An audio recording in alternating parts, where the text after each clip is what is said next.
तर मित्रांनो, लपंडाव या मालिकेच्या 27 डिसेंबरच्या एपिसोडमध्ये खूप छान ट्विस्ट बघायला मिळतोय. आणि ट्विस्ट असा असणार आहे की गौतम मुद्दामच शेंगदाणे चोळून त्याचा कचरा सरकारच्या डोळ्यावर टाकतो. तिचे लेन्स निघावे म्हणून हे सगळं करतो. सरकारचे लेन्स निघतात. सरकार आपले डोळे बंद करत धावत वरती निघून येते. ती दुसरे लेन्स लावते. सरकार आरशासमोर उभी राहते आणि ती मनात म्हणते, आता जोपर्यंत सगळी सत्ता माझ्या हातात येत नाही तोपर्यंत मला हे माझं सत्य लपवून ठेवावंच लागेल. माझं मनस्विनीचं सिक्रेट हे सिक्रेट राहिला पाहिजे. मला या गौतमला धडा शिकवायलाच पाहिजे. पण या कानामुळे माझं काम झालं नाही आहे ना. आता त्या मूर्ख काना आणि मूर्ख सखीला कळेल की ही सरकार काय चीज आहे. सरकार काना सखीला त्रास देण्यासाठी अजून काहीतरी प्लॅनिंग करते. ती कपडे चेंज करते आणि खाली येते. ती गौतमच्या जोरात एक कानाखाली मारते. गौतमने मगाशी कचरा उडवला होता म्हणून त्याला जाब विचारते.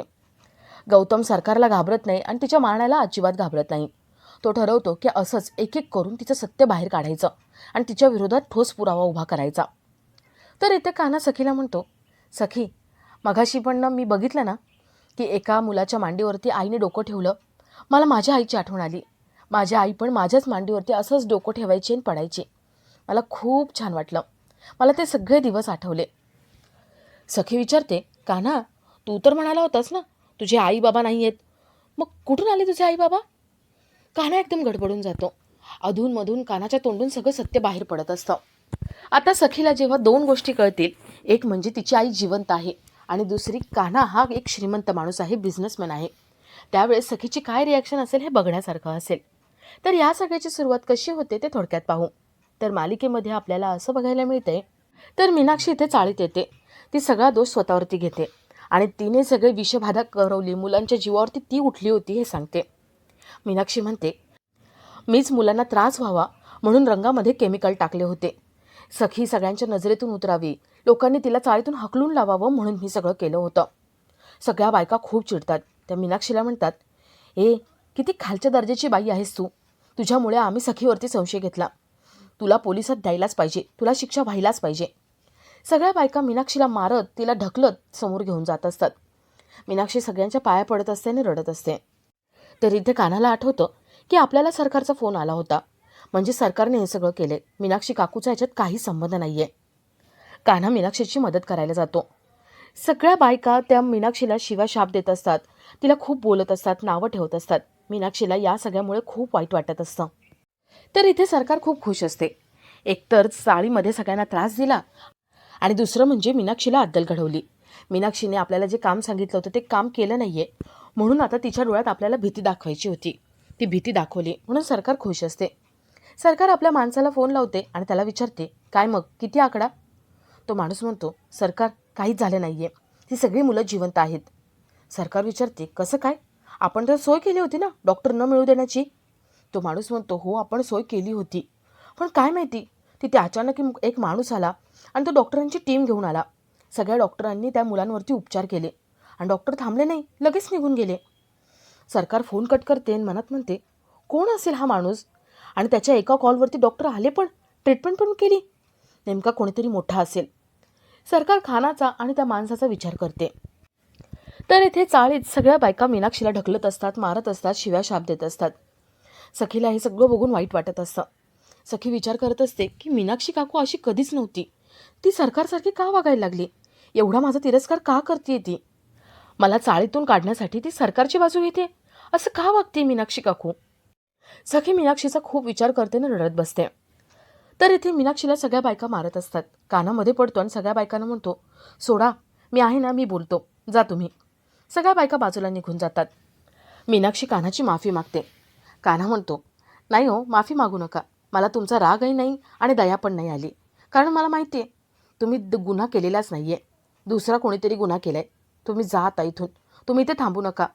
तुम्ही जेवढं थांबाल तेवढं तुम्हाला अजून वाईट वाटेल. मीनाक्षी निघून जाते. इथे कान्हा मनात विचार करतो आणि मनात म्हणतो, सरकार, ही लढाई तुमच्यामध्ये आणि माझ्यामध्ये होती, पण तुम्ही निष्पाप मुलांना मध्ये आणलं, त्यांच्या जीवावरती उठलात. आता ही लढाई पर्सनल झाली आहे. आता या लढाईला खूप धार आली आहे. मी तुम्हाला सोडणार नाही. मी बघा तुमची कशी वाट लावतो ते. तर येथे चाळीतल्या सगळ्या बायका सखीकडे येतात. त्या सखीची माफी मागतात. सखीने काही केलेलं नसताना, तिला काही माहिती नसताना सुद्धा तिच्यावरती आपण आरोप केले म्हणून सगळ्यांना वाईट वाटतं. सखी मोठ्या मनाने सगळ्यांना माफ करते आणि ती सगळ्यांची माफी मागते. सखी सगळ्यांना म्हणते, माझ्या घरच्यांमुळे तुम्हाला सगळ्यांना त्रास झाला, मला माफ करा. सगळ्या बायका सखीला माफ करतात आणि तिला मिठी मारतात.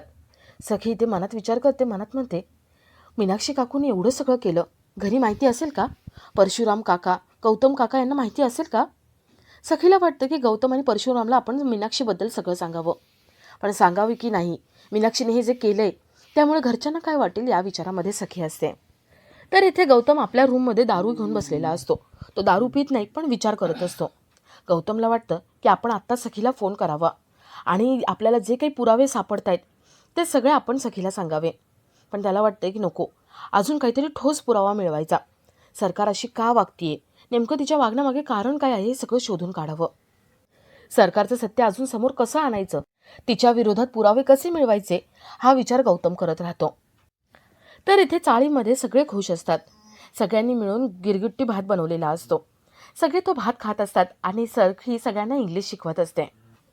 गमती गमतीत सखी सगळ्यांना इंग्लिश शिकवते आणि कान्हा मुद्दामच सखीची मस्करी करतो. दोघांची गोड भांडणं चालू असतात. तर इथे सरकार परशुराम ऑफिसमधली काही कामं करत असतात. परशुराम म्हणतो, सरकार तुम्ही हे करायला नको होतं, मीनाक्षीची काही चूक नसताना तुम्ही का तिला शिक्षा दिली? सरकार म्हणते, भाऊजी अहो, मी हे सगळं केलं कारण आता आपल्याला पैसा पण पाहिजे ना. आणि मीनाक्षी जे बोलली ते तिने केलंच नाही, ती चाळीमध्ये गेलीच नाही, सखीला तिने विचारलंच नाही, मग आपल्याला हे सगळं करावंच लागतं ना.